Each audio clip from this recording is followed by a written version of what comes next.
খুব কম বলি, কারণ যতবার বলেছি ততবার ভাঙতে হয়েছে। তাই এখন আমি শুনি মানুষ কি বলে, কি ভাবে, তবে নিজের ভেতরের দরজাটা বন্ধ রাখি। ছোট থেকে শিখেছি অভিমান রেখে কেউ পাশে থাকে না, তাই অভিমান জমে কিন্তু প্রকাশ পায় না।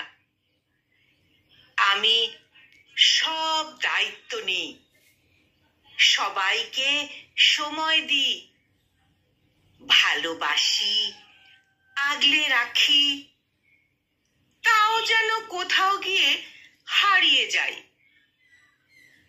সবাই পায়, আমি পাই না,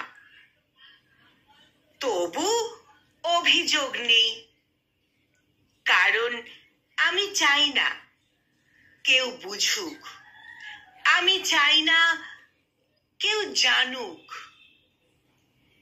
রাতে ঘুম আসার আগে আমি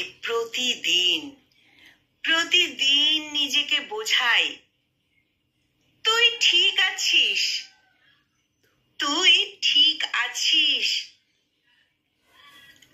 হয়তো কখনো কেউ টেরই পাবে না এই হাসি খুশি থাকা মেয়েটা আসলে কতখানি ভেঙে গিয়েছিল, আর কিভাবে নিজেকেই জোড়া লাগিয়ে ফেলেছে কারো অজান্তে, আর কিভাবে নিজেকেই জোড়া লাগিয়ে ফেলেছে কারো অজান্তেই।